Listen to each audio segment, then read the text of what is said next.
اس company کا ایک بہت ہی عجیب رول تھا۔ یہاں کام کرنے والے ہر انسان کو ہر دن گہرائی والے ٹاور میں ہی رہنا پڑتا تھا۔ اندر انہیں کچھ بھی کام نہیں کرنا ہوتا تھا، بس کھانا پینا اور سونا ہی ان کی روز کی زندگی بن چکی تھی۔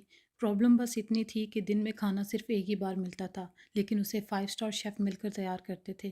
استعمال ہونے والی ہر چیز سب سے بڑھیا ہوتی تھی اور کئی بار چیک ہونے کے بعد ہی ورکرز تک پہنچتی تھی۔ اگر کہ ایک بار ایک بال بھی مل جاتا تو سپروائزر سبھی شیف سے ان کی ٹوپی اتروا کر ایک ایک کر میچ کرتا جب تک اصلی آدمی پکڑا نہ جائے۔ لیکن یہ تو بس آدھا سچ تھا، کیونکہ اسی جگہ پر جینا سب سے زیادہ خطرناک بھی تھا۔ کھانا سب سے اوپر یعنی فلور 0 سے شروع ہوتا تھا اور ہر فلور پر 2 منٹ تک رکتا تھا کہ لوگ کھا سکیں۔ جیسے ہی پلیٹ فارم نیچے جاتا کھانا کم سے کم ہوتا جاتا، آخر میں کچھ بھی نہ بچتا۔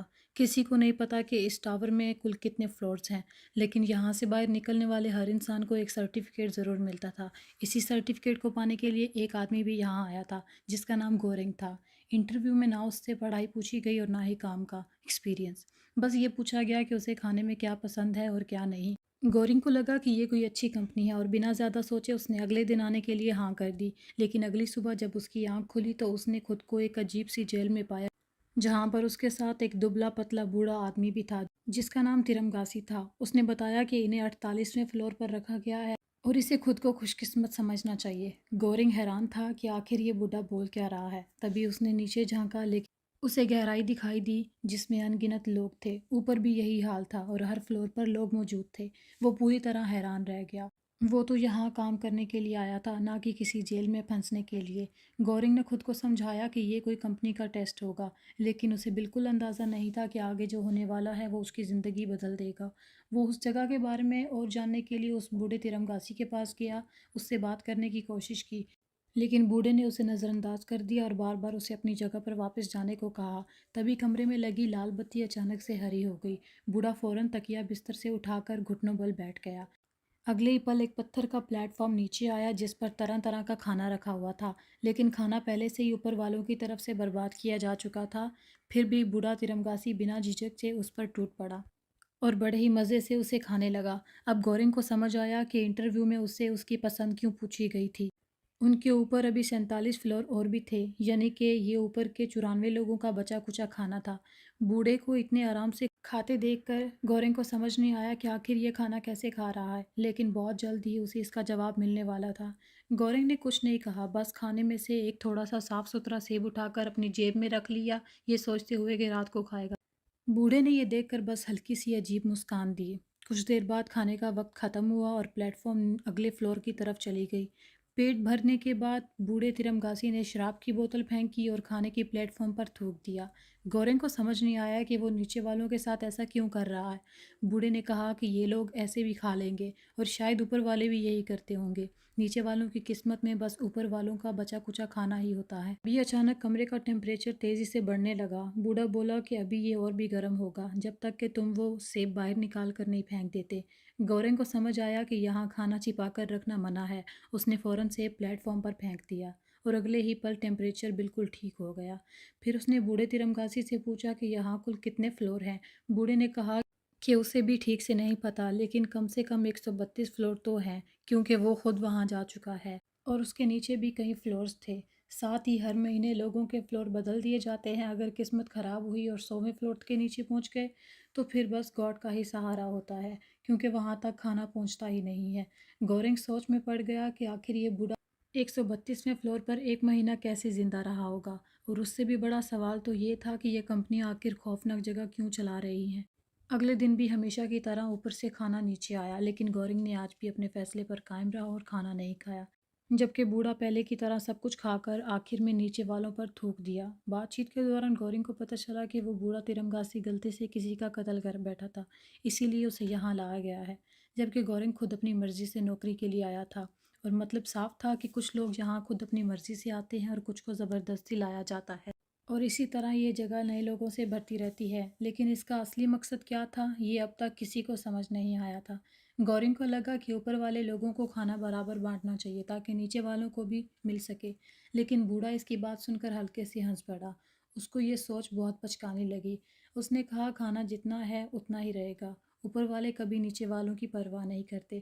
جو لوگ 100ویں فلور کے نیچے رہ چکے ہیں وہی جانتے ہیں کہ کھانا کتنا قیمتی ہوتا ہے۔ وہاں حالات کسی جہنم سے کم نہیں تھے۔ پھر بھی گورنگ نے سوچا کہ کم سے کم کوشش تو کرنی چاہیے۔ اس نے نیچے آواز لگائی لیکن بدلے میں اسے صرف مذاق اور گالیاں پڑی۔ تبھی اسے سمجھ آ گیا کہ یہاں صرف بولنے سے کچھ نہیں بدلے گا۔ آخر کار گورنگ چپ چاپ اپنی کتاب نکال کر خود کو شانت کرنے لگا۔ گورنگ نے بوڑھے سے پوچھا کہ جب وہ یہاں آیا تھا تو وہ اپنے ساتھ کیا لایا تھا؟ بوڑھے نے اسے ہنستے ہوئے ایک چاقو دکھایا اور بولا کہ یہاں کتاب سے کام نہیں چلنے والا، یہاں بس ہتھیار کام آتے ہیں، اسی سے تم خود کو بچا سکتے ہو اور ضرورت پڑنے پر کھانا بھی حاصل کر سکتے ہو۔ دھیرے دھیرے 3 دن گزر گئے۔